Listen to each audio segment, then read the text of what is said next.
ഈ സമയം തന്റെ റൂമിലെ കട്ടിൽ കമഴ്ന്ന് കിടക്കുകയാണ് ഭാമ. ഓരോ നിമിഷവും മനസ്സിൽ എണ്ണിക്കൊണ്ട് തന്റെ ജീവന്റെ ജീവനായ നന്ദൻ ഇന്നു മുതൽ മറ്റൊരാൾക്ക് കൂടി അവകാശപ്പെട്ടതാണ് എന്ന ചിന്ത അവളെ ഭ്രാന്ത് പിടിപ്പിച്ചു. ചേച്ചി, ഇങ്ങനെ കിടന്നിട്ട് കാര്യമില്ല. അവിടെ കെട്ടുകഴിഞ്ഞു. എല്ലാരും കാണാൻ വേണ്ടി സത്യാവതി അമ്മ സ്റ്റാറ്റസ് ഇട്ടിട്ടുണ്ട്. ഫേസ്ബുക്കിൽ പോസ്റ്റും. ആ തളയ്ക്ക് വരെ പണിയൊന്നുമില്ല. ഏതെങ്കിലും അമ്മമാർ ചെയ്യുന്ന കാര്യമാണോ ഇത്? ചേച്ചി വിഷമിക്കാതിരിക്കെ. എണീറ്റ് കുളിച്ചിട്ട് വാ. കുട്ടികളെ, അരങ്ങേറ്റത്തിന് മുൻപ് ഇവിടെ നൃത്ത മണ്ഡപത്തിൽ വെച്ച് ചെയ്യേണ്ട പ്രാർത്ഥനയും മറ്റുമുണ്ട്. അമ്മ ചേച്ചിയോട് വരാൻ പറഞ്ഞു. ഹേമ പറയുന്ന കേട്ടപ്പോൾ മുഖം അമർത്തി തുടച്ചുകൊണ്ട് എഴുന്നേറ്റു ഭാമ. ഞാൻ വെറുതെ കിടന്നു പോയതാ. എത്രയായാലും എന്റെ നന്ദേട്ടൻ മറ്റൊരുത്തിയുടെ കഴുത്തിൽ താലി കെട്ടി എന്ന് വെറുതെ പോലും ചിന്തിക്കാൻ കഴിയാത്ത ഞാൻ കരച്ചിൽ പുറത്തേക്ക് വരാതിരിക്കാൻ വാ പൊത്തിപ്പിടിച്ചു ഭാമ പെട്ടെന്ന്. ചേച്ചി, ചേട്ടൻ പറഞ്ഞിട്ടില്ലേ ഇന്നു മുതൽ ഇവിടെയായിരിക്കുമെന്ന്? അതിൽ നിന്ന് തന്നെ മനസ്സിലാക്കാവുന്നതേയുള്ളൂ ചേട്ടന് ചേച്ചിയുള്ള പ്രണയം. അമ്മയുടെ വാക്ക് ധിക്കരിക്കാതിരിക്കാൻ ഇത് ചെയ്യേണ്ടി വന്നു എന്ന് മാത്രം. ചേച്ചി പെട്ടെന്ന് ഒരുങ്ങി വാ, കുട്ടികൾ വന്നു തുടങ്ങി പറഞ്ഞുകൊണ്ട് ഹേമ പോയി. ഇനി താൻ കരയില്ലെന്ന് മനസ്സിൽ പറഞ്ഞുകൊണ്ട് ബാത്റൂമിലേക്ക് കയറി അവൾ.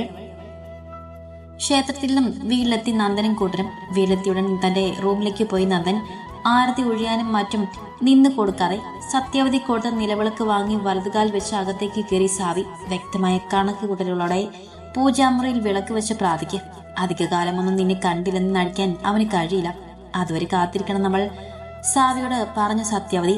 പൂജാമുറിയിൽ വിളക്ക് വെച്ച് പ്രാർത്ഥിച്ചോൾ തിരികെ വരുമ്പോഴേക്കും നന്ദൻ ഡ്രസ്സ് ചേഞ്ച് ചെയ്ത് വരുന്ന കണ്ടു. ആരോടൊന്നും പറയാതെ തന്റെ ബൈക്കിന്റെ കീ എടുത്ത് പുറത്തേക്ക് പോയി അവൻ. എത്രയും പെട്ടെന്ന് ഭാമയുടെ അരികിലെത്താൻ കൊതിച്ചു അവന്റെ മനസ്സ്. അവൻ ചെല്ലുമ്പോൾ കഴിക്കാൻ ഇരിക്കുകയാണ് ഭാമ. ആ സമയത്ത് നന്ദനെ അവിടെ കണ്ടപ്പോൾ അവളുടെ മുഖം വിടണം. നന്ദൻ പറഞ്ഞിരുന്നെങ്കിലും പ്രതീക്ഷയിലായിരുന്നു അവൾ. അല്ല, ഇത്ര പെട്ടെന്ന് അമ്മ പോകണമെന്ന് പറഞ്ഞില്ലേ? എഴുന്നേറ്റുകൊണ്ട് ചോദിച്ചു ഭാമ. ഞാൻ ആരെയും ശ്രദ്ധിച്ചില്ല. നീ കഴിക്കാനെടുക്ക്, വല്ലാതെ വിശക്കുന്നു.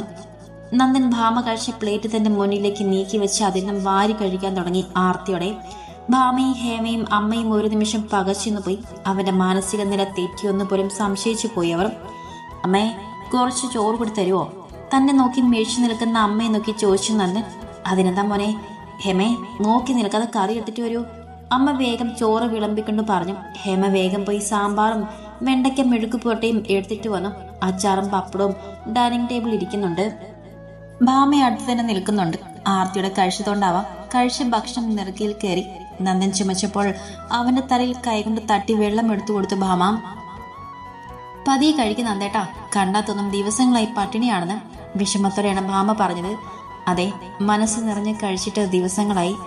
അവളിത് നോക്കിക്കൊണ്ട് വീണ്ടും കഴിപ്പ് തുടർന്നു അവൻ. ചേട്ടൻ ഇങ്ങനെ ടെൻഷൻ ആകാതെ, എന്തായാലും കഴിഞ്ഞതൊക്കെ കഴിഞ്ഞു. എല്ലാം ഈശ്വര നിശ്ചയമാണ്. നടക്കാനുള്ളത് നടക്കും. അവളെ ഭാര്യയെ ചേട്ടൻ അംഗീകരിക്കാത്തടത്തോളം കാലം ചേച്ചി തന്നെയായിരിക്കും ചേട്ടന്റെ ഭാര്യ. ഹേമ പറയുന്നത് കേട്ടപ്പോൾ അവളിന്ന് നോക്കിക്കൊണ്ട് എഴുന്നേറ്റ് പോയി കൈ കഴിക്കുന്ന നന്ദൻ. എപ്പോഴാ ഗുരുവായൂർക്ക് പോവേണ്ടത്? ഞാനൊന്ന് കിടക്കട്ടെ, ഇന്നലെ ഉറങ്ങിയിട്ടില്ല. നമുക്ക് ഒരുമിച്ച് പോകാം കേട്ടോ പറഞ്ഞിട്ട് മുകളിലെ ഭാമയുടെ മുറിയിലേക്ക് പോയി നന്ദൻ. ഞാൻ ഇപ്പൊ വരാം, അമ്മ ചടങ്ങ് തുടങ്ങാനുള്ളത് ഒരുക്കിക്കോളൂ. നന്ദൻ കഴിച്ചു വെച്ചതിന്റെ ബാക്കി കഴിച്ചുകൊണ്ട് ഭാമ പറഞ്ഞു. ശരി. അമ്മയും ഹേമയും നൃത്ത മണ്ഡപത്തിലേക്ക് പോയി. കുട്ടികളും അമ്മമാരും വന്നിട്ടുണ്ട് ദക്ഷിണ കൊടുക്കുന്ന ചടങ്ങ് നടത്താൻ.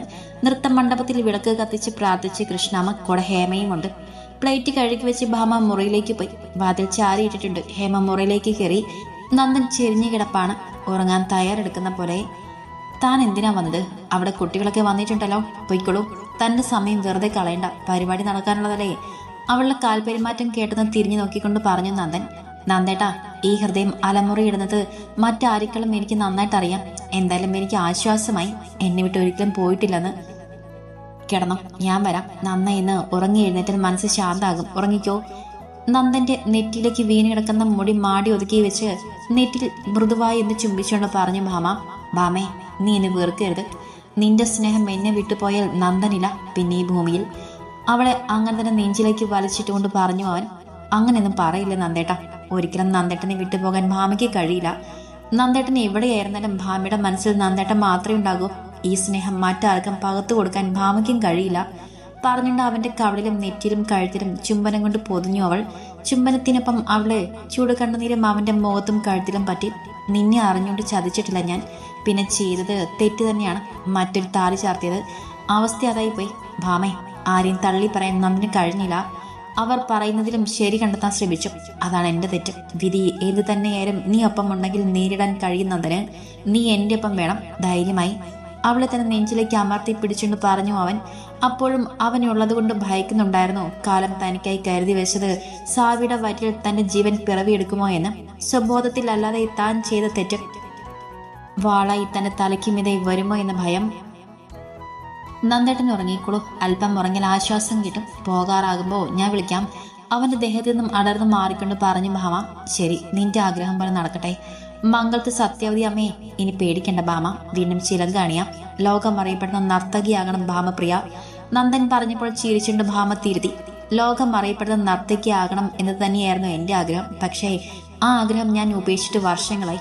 ഇനിയിപ്പോ അതുപോലെ ഒരു ചാൻസ് എനിക്ക് കിട്ടുമെന്ന് അറിയില്ല. പ്രശസ്ത നർത്തകി രാജേശ്വരി മാഡം ടൗൺ ഹാളിൽ സംഘടിപ്പിച്ച നൃത്ത പരിപാടിയിൽ എൻ്റെ ഭരതനാട്യം കണ്ട് ഗൾഫിൽ മാഡം നടത്തുന്ന പരിപാടിയിലേക്ക് നേരിട്ട് ക്ഷണിച്ചതല്ലേ. ആ സമയത്തായിരുന്നല്ലോ നമ്മുടെ പെണ്ണ് കാണലും നിശ്ചയവും നടന്നത്. നന്ദേട്ടനെ കിട്ടാൻ വേണ്ടി ഞാൻ ഉപേക്ഷിച്ചത് എൻ്റെ ഏറ്റവും വലിയ സ്വപ്നമായിരുന്നു. അന്ന് നന്ദേട്ടൻ അമ്മയുടെ വാക്കുകൾ കേൾക്കാതെ എൻ്റെ കൂടെ നിന്നിരുന്നെങ്കിൽ എന്ന് പലപ്പോഴും ഞാൻ ആഗ്രഹിച്ചു പോയിട്ടുണ്ട്. പക്ഷെ എൻ്റെ മനസ്സാർക്കും മനസ്സിലായില്ല. എന്നെ പ്രാണനെ പോലെ സ്നേഹിക്കുന്ന നന്ദേട്ടനെ പോലും ഇല്ല. ഇനി അതൊന്നും പറഞ്ഞിട്ട് കാര്യമില്ല.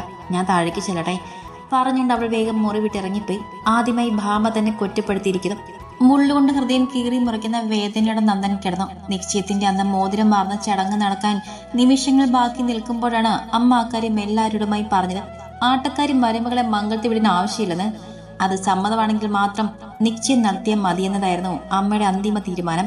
ഒരു വാക്കുപോലും അമ്മയുടെ എതിർത്ത് പറയാൻ തനിക്ക് കഴിഞ്ഞില്ല. തന്റെ നിസ്സഹായാവസ്ഥ മനസ്സിലാക്കി തന്നെ സ്നേഹിക്കുന്നവനെ ഉപേക്ഷിക്കാനും കഴിയാത്തത് കൊണ്ട് മാത്രമാണ് ഭാമ സമ്മതിച്ചത്. അന്ന് മുതൽ ചിലങ്ക അണിഞ്ഞിട്ടില്ല അവൾ. നിധി പോലെ സൂക്ഷിച്ചു വെച്ച് അവളത്. ഇടയ്ക്ക് ആരും കാണാതെ അതിർത്ത് നെഞ്ചോട് ചേർത്ത് പിടിക്കുന്നത് അവൾ കാണാതെ എത്രയോ തവണ താൻ കണ്ടിരിക്കുന്നു. നിസ്സഹായതയോടെ നോക്കി നിൽക്കാൻ മാത്രമേ തനിക്ക് കഴിഞ്ഞുള്ളൂ. അമ്മ അനുസരിക്കുന്ന മകനായതുകൊണ്ട് പഴയ കാലത്തിലേക്ക് ഓരോ പടികൾ ഇറങ്ങുമ്പോഴും നന്ദൻ അറിയുന്നുണ്ടായിരുന്നു ഭാമ തനിക്ക് വേണ്ടി വേണ്ടെന്ന് വെച്ചതെല്ലാം അവളുടെ സ്വപ്നങ്ങളായിരുന്നു എന്ന്. എന്നിട്ടോ താൻ അവൾക്ക് വേദന മാത്രം കൊടുക്കുന്നു. കുറ്റബോധം കൊണ്ട് നീറി അവന്റെ മനസ്സ്. ഉറക്കം കൺപോളകളിൽ തഴുകിയില്ല അവന്റെ. 3 മണിയോടെ പുറപ്പെടാൻ ഒരുങ്ങിയ എല്ലാവരും. ഭാമയെ വേഷം മാറ്റിക്കാൻ കൂട്ടുകാരുടെ അമ്മ വന്നു. അമ്മയുടെയും അച്ഛന്റെയും അനുഗ്രഹം വാങ്ങി ഓടിയടകൾ അണിഞ്ഞോൾ ഒരുങ്ങി വന്ന അവളെ കണ്ടപ്പോൾ പഴയ കലാലയത്തിന്റെ ഓഡിറ്റോറിയത്തിലേക്ക് മടങ്ങിപ്പോയതുപോലെയാണ് അവന് തോന്നിയത്.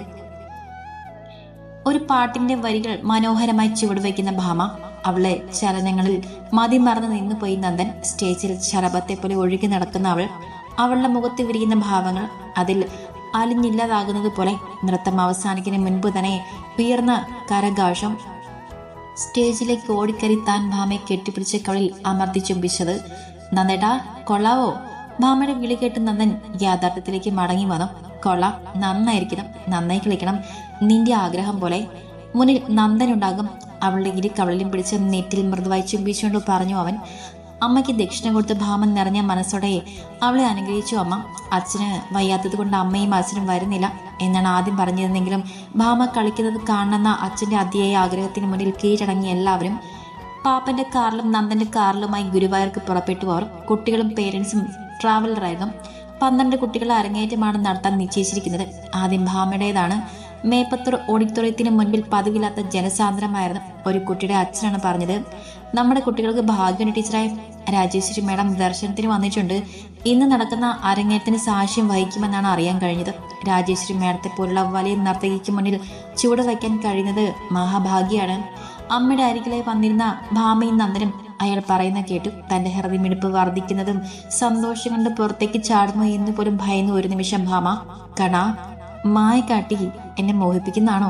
എന്തായാലും ഇങ്ങനെയൊരു ഭാഗ്യം തന്നതിന് നന്ദി കണാ. നടയിലേക്ക് നോക്കി പ്രാർത്ഥനയോടെ തൊഴുതു അവൾ. മേഡം മുൻനിരയിൽ തന്നെ ഇരിക്കുന്നുണ്ട്. അടുത്ത സീറ്റുകളിൽ VIP ചിലരുണ്ട്. മാഡത്തിന്റെ ആരാധകരാണ് അവിടെ കൂടിയിരിക്കുന്നവരിൽ അധികവും. നൃത്തത്തിന് വേണ്ടി ജീവിതം തന്നെ ഒഴിഞ്ഞു വെച്ച ജീവിതമാണ് മേഡത്തിന്റെ. ആ ശരീരത്തിന്റെ ഭാഷ പോലും നാട്യത്തിൽ അലിഞ്ഞു ചേർത്തിരിക്കുന്ന പോലെ. ഭാമ അവരെ വശത്ത് നോക്കി കണ്ടു. മോളെ, അവിടേക്ക് പോകാം. ആദ്യം മോളുടെ ഊഴമാണ്. ചുവടുകൾ ഇടറാതെ വേണം കളിക്കാൻ. മനസ്സും പതറരുത്. അമ്മ ഭാമയുടെ നെറുകിൽ തലോടിക്കൊണ്ട് പറഞ്ഞു. നീല മയിൽപ്പീലിൽ നിറത്തുള്ള വേഷമാണ് ഭാമയുടെ. ആ വേഷത്തിൽ അധികം സുന്ദരിയായിരുന്നു ഭാമ. നൃത്തം ശരീരത്തിൽ അലിഞ്ഞു ചേർന്നത് കൊണ്ടാവാം 4 വർഷത്തിനിപ്പുറവും ചിലങ്ക അണിഞ്ഞിട്ടും ഭയം ഏതും ഇല്ലായിരുന്നു അവൾക്ക്. മേഡത്തിന്റെ മുൻപിൽ ഇങ്ങനെ ഒരു അവസരം വീണ്ടും കിട്ടിയല്ലോ, അതായിരുന്നു മനസ്സിൽ. ഒരു നിമിഷം കണ്ണുകൾ അടച്ച് പ്രാർത്ഥിച്ചുകൊണ്ട് സ്റ്റേജിലേക്ക് കയറിയവൾ തൊട്ട് നിറയിൽ വെച്ചു. കൃഷ്ണനെ സ്തുതിച്ചുകൊണ്ടുള്ള പാട്ടായിരുന്നു സെലക്ട് ചെയ്തിരുന്നത്. ഭാമ പാട്ടിനനുസരിച്ച് താളം ചവിട്ടാൻ തുടങ്ങി. ആ പാട്ടിൽ ലയിച്ച് സ്റ്റേജിൽ ഒഴുകി നടന്നുകൊണ്ട് കളിച്ചു ഭാമ. അസാമാന്യ മെയ് വഴക്കത്തോടെ അവളുടെ കൈകളും കാലുകളും ഒഴുകി നടക്കുന്നത് പോലെയാണ് ആളുകൾക്ക് തോന്നിയത്. അത്രയും മനോഹരമായ ചലനങ്ങൾ, ശരീരഘടനയും അവളുടെ മുഖത്ത് നിമിഷം നേരം കൊണ്ട് മിന്നി മറയുന്ന ഭാവങ്ങൾ ഇമച്ചിമ്മത് നോക്കിയിരുന്നു രാജേശ്വരി മേഡം. ഭാമയുടെ ചലനങ്ങളിൽ മതിമറന്നിരുന്നു പോയവർ. കുറെ കാലങ്ങൾക്ക് ശേഷമാണ് താൻ ഇങ്ങനെ ഒരു നൃത്തം കാണുന്നതെന്ന് പോലും തോന്നിപ്പോയി അവർക്ക്. മനസ്സും ശരീരവും ഒരുപോലെ അർപ്പിച്ചുകൊണ്ട് നാട്ടിൽ അത്രയ്ക്കും ലയിച്ചുകൊണ്ട് ആളുകളെ പിടിച്ചിരുത്താൻ കഴിവുള്ള നർത്തകി. അവസാനിച്ചപ്പോൾ നിലയ്ക്കാത്ത കരഘോഷമായിരുന്നു ഓഡിറ്റോറിയത്തിൽ. അന്ന് നടന്ന പോലെ രാജേശ്വരി മേഡം എഴുന്നേറ്റിന്ന് കൈയടിച്ചു. അത്രയ്ക്കും മനോഹരമായ നൃത്തമായിരുന്നു ഭാമ കാഴ്ചവെച്ചത്. സദസ്സിന് മുന്നിൽ തലകുനിച്ച് തൊഴുന്നു ഭാമ. അവളുടെ കണ്ണുകളിൽ നിന്നും കണ്ണുനീർ ധാരയായി ഒഴുകിയിറങ്ങി. തന്റെ ജീവിതത്തിൽ ഇനി ഒരിക്കലും സാധ്യമാകില്ലെന്ന് കരുതിയ സ്വപ്നം വീണ്ടും നടന്നിരിക്കുന്നു. എനിക്ക് ആ കുട്ടി ഒന്ന് കാണാം, ഞാൻ അപ്പുറത്തേക്ക് മാറി നിൽക്കാം, പേഴ്സണൽ സെക്രട്ടറിയോട് അടക്കം പറഞ്ഞു രാജേശ്വരി മേഡം. ഓഡിറ്റോറിയത്തിന് പുറത്തേക്ക് നടന്നു അവർ. 1-2 പേരുണ്ട് മേഡത്തിന്റെ അംഗരക്ഷകരായി, അവരും പിന്നാലെയുണ്ട്. അതിനെന്താ മേഡം, ഞാൻ സംസാരിക്കാം, കൂട്ടിക്കൊണ്ട് വരികയും ചെയ്യാം. അയാൾ പറഞ്ഞപ്പോൾ തന്നെ സ്റ്റേജിന് പിൻവശത്തേക്ക് നടന്നു. കുട്ടികളുടെ അരങ്ങേറ്റം തുടങ്ങി. മറ്റുള്ളവരെല്ലാവരും മുന്നിൽ തന്നെ ഇരുന്ന് കുട്ടികളെ അരങ്ങേറ്റം ഭാമ സ്റ്റേജിന് വശത്തം കാണുകയാണ്. കുട്ടികൾ ഹേമയുണ്ട് കൂടെ. ഹേമ കൊടുത്ത മേൽമുണ്ട് പുതയ്ക്കുമ്പോഴാണ് മേഡത്തിന്റെ സെക്രട്ടറി അവിടെ അടുത്തേക്ക് വന്നത്. രാജേശ്വരി മേഡം തന്നെ കാണണമെന്ന് പറഞ്ഞുവെന്ന് കേട്ടപ്പോൾ തന്നെ സന്തോഷം കൊണ്ട് മുഖം വിടർന്നു ഭാമയുടെ. നന്ദനും അച്ഛനും എല്ലാം മുൻവശത്തിരുന്ന് കാണുകയാണ്. ഹേമയും ഭാമയോടൊപ്പം മേഡത്തിനെ കാണാൻ പോയി. മേൽമുണ്ട് പുതച്ചുകൊണ്ട് മേഡത്തിന്റെ അരികിലേക്ക് വന്നു. മേഡത്തിന്റെ കാൽ തൊട്ട് വന്ദിച്ചു ഭാമ. എന്താ കുട്ടി കാണിക്കുന്നത്? ഈശ്വരൻ അനുഗ്രഹിച്ചെന്ന കഴിവ് വേണ്ടുവോളം ഉണ്ട്. ഈശ്വര അനുഗ്രഹമാണ് വേണ്ടത്, അല്ലാതെ എന്നെ പോലുള്ള മനുഷ്യരുടെ അനുഗ്രഹമല്ല. ഈശ്വര അനുഗ്രഹം ഉള്ളത് കൊണ്ടാണ് ഇത്ര മനോഹരമായി കുട്ടിക്ക് കളിക്കാൻ കഴിഞ്ഞത്. ഞാൻ എവിടെയോ കണ്ണു മറന്ന പോലെ, ഓർമ്മ കിട്ടുന്നില്ല. നെറ്റിയിൽ തള്ളവിരലും ചൂണ്ടുവിരലും ചേർത്ത് വെച്ചോട് പറഞ്ഞു അവർ. മേഡം, ഞാൻ ഭാമപ്രിയ. 4 വർഷങ്ങൾക്ക് മുൻപ് ടൗൺ ഹാളിൽ മാഡം സംഘടിപ്പിച്ച നൃത്ത പരിപാടിയിൽ ഞാനും പാർട്ടിസിപ്പേറ്റ് ചെയ്തിരുന്നു. അന്ന് മാഡം ഗൾഫിൽ നടക്കുന്ന പ്രോഗ്രാമിലേക്ക് എന്നെ സെലക്ട് ചെയ്തു. എല്ലാം ശരിയാവുകയും ചെയ്തിരുന്നു. നിർഭാഗ്യവശാൽ എനിക്ക് പങ്കെടുക്കാൻ കഴിഞ്ഞില്ല. എസ് അതെ ഭാമപ്രിയ. എനിക്ക് ഓർമ്മ വന്നു. അന്ന് കല്യാണ നിശ്ചയം കഴിഞ്ഞെന്ന് പറഞ്ഞിട്ടല്ലേ അതല്ലേ ഉണ്ടായത്? ഓർമ്മയിൽ നിന്നും ചികഞ്ഞെടുത്തുകൊണ്ട് രാജേശ്വരി മേഡം ചോദിച്ചു. അതെ മേഡം, അത് തന്നെ. എന്നാലും അത്രയ്ക്ക് സാക്രിഫൈസ് ചെയ്തിരുന്നില്ല. പിന്നെ എന്നെപ്പോലെ കലയ്ക്ക് വേണ്ടി ജീവിതം ഒഴിഞ്ഞു വെക്കണമെന്നും പറയാൻ എനിക്കാവില്ലല്ലോ. ഞാൻ വന്നിരുന്നു കുട്ടിയുടെ വീട്ടിൽ. നിങ്ങളുടെ വിവാഹം കഴിഞ്ഞിരുന്നു. അപ്പോഴേക്കും ഞാൻ അറിഞ്ഞു എല്ലാം. മംഗളത്ത് സത്യാവതി. ആ പേര് പറയുമ്പോൾ അവിടെ സ്വരം ഒന്ന് കടുത്തിരുന്നു. മേഡത്തിന് അറിയോ അവരെ? ആകാംക്ഷയുടെ ഭാമ ചോദിച്ചു. ഭാമയുടെ ചോദ്യത്തിന് ഉത്തരമായി അവരൊന്ന് ചിരിച്ചു. ഭാമ തന്റെ മുന്നിൽ ഒരിക്കൽ കൂടി ഞാൻ ആ ഓഫർ വെക്കണം. സത്യാവതി ധിക്കരിച്ചുകൊണ്ട് തനിക്ക് തന്റേതായ വ്യക്തിത്വം ഉണ്ടെങ്കിൽ എന്റെ കൂടെ ചേരാം. ആരുടെയും സ്വാർത്ഥ താല്പര്യത്തിന് വേണ്ടി അടിയറവ് വെക്കേണ്ടതല്ല സ്വന്തം ജീവിതം. സത്യാവതി പറഞ്ഞ പോലെ താൻ അനുസരിച്ചു. എന്നിട്ട് താൻ എന്ത് നേടി? ഇതുവരെ തന്റെ ജീവിതത്തിൽ തനിക്ക് സ്വന്തമെന്ന് പറയാൻ എന്ത് നേട്ടമാണ് ഉണ്ടായത്? രക്തത്തിൽ അലിഞ്ഞു ചേർന്ന നൃത്തത്തെ കണ്ടിൽ നിന്നടിച്ച മംഗളത്തെ സത്യാവതിയുടെ അടുക്കളയിൽ കഴിഞ്ഞുകൂടാൻ താൻ തീരുമാനിച്ചപ്പോൾ ഞാൻ ഉറപ്പിച്ചിരുന്നു, ഇതുപോലെ ഒരിക്കൽ കൂടി ലക്ഷ്യങ്ങളിലേക്കുള്ള യാത്രയിൽ നമ്മൾ ഒന്നിച്ചു കാണുമെന്ന്. അതിനുവേണ്ടി കാത്തിരിക്കുകയായിരുന്നു ഞാനും. രാജേശ്വരി മേഡം പറയുന്നതൊന്നും മനസ്സിലായില്ലെങ്കിലും വീണ്ടും തന്റെ സ്വപ്നങ്ങൾ പൂവണിയാൻ പോകുന്നു എന്നത് മാത്രമായിരുന്നു അവളുള്ളിൽ. അപ്പോൾ ഭാമ തയ്യാറാണോ എന്നോടൊപ്പം മദ്രാസിലേക്ക് വരാൻ? അടുത്ത മാസം ദുബായ് മലയാളി സമാജം നടത്തുന്ന ഒരു ഫംഗ്ഷൻ ഉണ്ട്. ഞാനും മയൂര കലാക്ഷേത്രത്തിലെ എന്റെ കുട്ടികളും ചേർന്ന് അവതരിപ്പിക്കുന്ന നൃത്ത പരിപാടി. നൃത്തത്തിന്റെ പുതിയ ആവിഷ്കാരം തുടക്കം അവിടെയാണ്. എന്തു പറയുന്നു? രാജേശ്വരി മേഡം പറഞ്ഞു കേട്ടപ്പോൾ മറ്റൊന്നും ആലോചിക്കാനുണ്ടായിരുന്നില്ല ഭാമയ്ക്ക്. നന്ദനോട് പോലും ചോദിക്കണമെന്ന് തോന്നിയില്ല അവൾക്ക്. കാരണം ബന്ധങ്ങളിലെ കണ്ണി പൊട്ടിച്ചെറിയാൻ എളുപ്പമാണെന്ന് അമ്മയും മകനും അവിടെ ഇതിനോടകം പഠിപ്പിച്ചിരുന്നു. എപ്പോൾ വേണമെങ്കിലും പൊട്ടിച്ചെറിയാമെന്ന ഒരു ബന്ധം. ഞാൻ വരാം മേഡം. എനിക്ക് എൻ്റെ ലക്ഷ്യം പൂർത്തിയാക്കണം. അതും മേഡത്തിനെ പോലെ പ്രശസ്തയായ വ്യക്തിയോടൊപ്പം വേദി പങ്കിടാൻ ഒരവസരം കിട്ടിയാൽ പോലും ധന്യാണ് ഞാൻ. മേഡത്തിൻ്റെ വലിയൊരു ആരാധികയാണ് ഞാൻ. എൻ്റെ അമ്മയും എൻ്റെ ഗുരു എൻ്റെ അമ്മയാണ്. അറിഞ്ഞാൽ ഏറ്റവും കൂടുതൽ സന്തോഷിക്കുന്നതും എൻ്റെ അമ്മയായിരിക്കും. ഞാൻ വരാൻ തയ്യാറാണ്. ഇനിയൊരു പുനർചിന്തനത്തിൻ്റെ ആവശ്യകതയില്ല. ഉറച്ച വാക്കുകളുടെ ഭാമ പറയുന്നത് കേട്ടപ്പോൾ ഹേമ പോലും അന്തിച്ചു നിന്നുപോയി.